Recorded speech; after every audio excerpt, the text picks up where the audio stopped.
بسم اللہ الرحمن الرحیم۔ میں ہوں ایڈوکیٹ نزاکت علی میرانی، میری طرف سے سب دوستوں کو السلام علیکم۔ جیسے پارٹ 1 اور پارٹ 2 میں پارٹ 1 میں نے بتایا کہ قبر کے 3 سوال، چوتھا سوال ایک طنز کے طور پر میں کہہ رہا ہوں تاکہ لوگ ہو سکتا ہے کہ اپنے راہ میں آ جائیں اور ان کو تھوڑا احساس ہو، ریئلائز کریں، اعتراف کریں کہ واقعی وکیل صاحب صحیح بات کہہ رہا ہے کہ پہلا سوال من رب کا، دوسرا من نبیوں کا، تیسرا من دینوں کا، آپ کا دین، مذہب۔ اور اس میں اگر ہم سوال جواب دے دیا کہ جو دین ہمارا وہ اسلام ہے اور اسلام پہ ہم پورے اترے، اسلام پہ پورے اترنے کے کیا طریقہ کار ہے، کیسے اسلام پہ پورے اترو گے؟ اسلام کے پورے اترنے کے لیے پہلے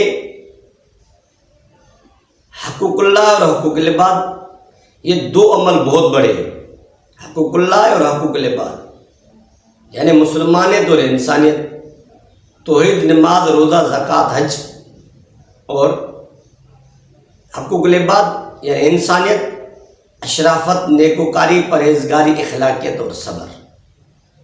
اس پہ پورے اترے تو ہم جواب دے سکیں گے کہ ہمارا دین، مذہب جو ہے وہ اسلام ہے۔ چوتھا سوال جو ایک طنز کے طور پہ کہہ رہا ہوں کہ ہو سکتا ہے اللہ کرے کوئی مان جائے، کوئی صحیح راہ پہ آ جائے، ہمیں پاکستان ہندوستان میں جو انتشار فرقوں کا بنا ہوا ہے اس کے لیے کر رہا ہوں۔ کیا چوتھا سوال ہوگا کہ من فرقوں کا؟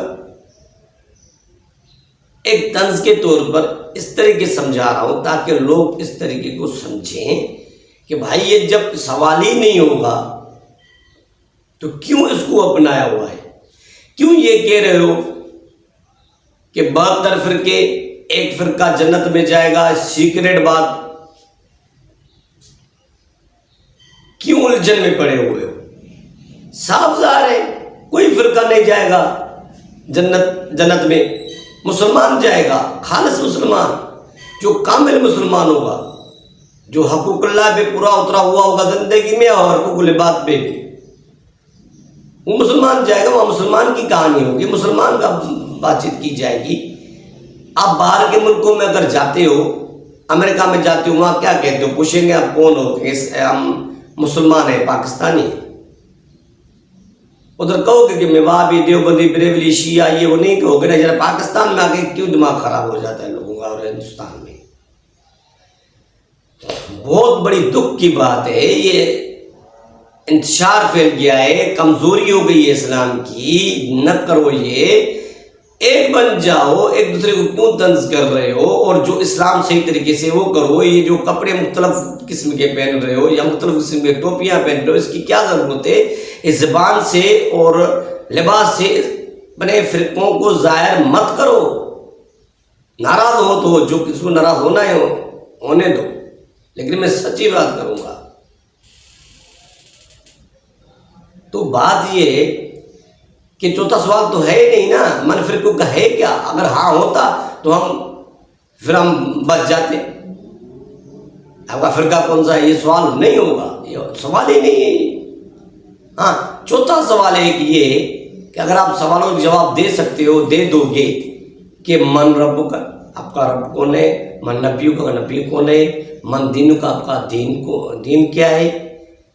اگر اس نے اس کا سوال جواب دے دیا تو چوتھا سوال نہیں ہے نہیں، لیکن فرشتے پوچھیں گے کہ آپ کو کیسے پتہ چلا ان سوالوں کا؟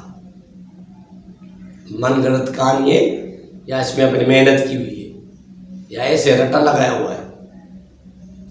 یعنی مقصد یہ ہے کہ اصل حقیقی میں یہ 3 ہی سوال ہیں، اور ان 3 سوالوں میں ہم اگر پورے اترے زندگی میں ہم کامیاب ہیں۔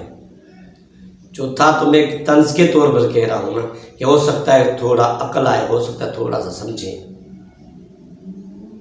اس لیے بار بار ریکویسٹ اور عرض گزارش اور التجا کر رہا ہوں کہ فرقوں کو چھوڑ دو، انتشار نہ پھیلاؤ، فرقوں کو چھوڑ دو، ایک بن جاؤ، بس مسلمان کٹھے ایک دوسرے کی مسجدوں میں جا کے نمازیں پڑھو، اور مسجدوں کے جو نام رکھو بھلے، لیکن یہ فرقے بازی حساب سے نام نہ رکھو کہ یہ بریلویوں کی مسجد ہے، یہ شیعوں کی مسجد ہے، دیوبندی کی مسجد ہے، یہ اہل حدیث والوں کی ہے، یہ بھی نہ کرو، یہ بھی بہت بڑا گناہ ہے، یہ بھی غلط ہے۔ اس طریقے سے ہم محشر کے میدان میں حضور صلی اللہ علیہ وسلم آگے سرخرو نہیں ہوں گے، کبھی بھی نہیں ہوں گے، میں بتا دوں کبھی بھی نہیں ہوں گے۔ اب ہم فرقے لے کے محشر کے میدان میں حضور کے سامنے آ کے کھڑے ہو جائیں گے تو کیا حضور صلی اللہ علیہ وسلم ہم سے محبت کرے گا؟ ابھی نہیں کرے گا۔ حضور صلی اللہ علیہ وسلم کو تو بہت بڑا دکھ ہوگا، خاص کر ہم پاکستانی اور ہندوستانیوں کو۔ حضور صلی اللہ علیہ وسلم ساری امت سے محبت کرتا ہے، اس کے دین میں اگر ہم انتشار پھیلائیں گے، اس کے دین میں اگر ہم فرقے بازی کریں گے تو اللہ اور اللہ کا نبی خوش ہوگا، وہ تو ناراض ہوں گے نا۔ تو لوگ کیوں نہیں سمجھ رہے اس بات کو؟ ہمارے مسلمان کیوں نہیں اس بات کو سمجھ رہے؟ کیوں طنز کر ایک دوسرے، کیوں ضد بازی کی ہوئی ایک دوسرے کے ساتھ؟ ضد بازیاں چھوڑو، فرقے بازی کو چھوڑو، ایک بن جاؤ، سچے مسلمان بن جاؤ، ایک پلیٹ فارم میں کٹھے ہو جاؤ، انشاءاللہ ہماری پھر مضبوطی ہوگی، ہم طاقتور ہوں گے اور غیر مسلمانوں کو مسلمان بنائیں گے۔ چلو آخر میں ایک چیز بتاتا ہوں، اگر ہم محنت کریں گے پاکستان میں اور ہندوستان میں تو سارے ہندو مسلمان بھی بن سکتے ہیں۔ جسے ایک نعرہ لگاتے ہیں نا، کشمیر بنے گا پاکستان، تو یہ نعرہ جو ہے نا ایکوریٹ نہیں لگ رہا۔ اگر ہم محنت کریں تو یہ نعرہ بہت اچھا لگے گا، ہندوستان بنے گا پاکستان، ہندوستان بنے گا پاکستان، ہندوستان بنے گا پاکستان۔ محنت کریں اور دین پہ پورے اتریں۔ یہ نہیں ہے کہ کرامتیں نہیں، اگر دین پہ پورے اترنے والے کو کرامتیں ہو سکتی ہیں۔ اگر ہم محنت کریں تو پاکستان میں ہم سب مسلمان ہیں، بہت سارے سب مسلمان ہی ہیں، مسلمانوں کا ملک ہے، تو ہندوستان میں اگر محنت کریں گے انتشار ختم ہو جائے گا، اس میں اگر ہم محنت کریں گے تو وہ بھی مسلمان بن سکتے ہیں۔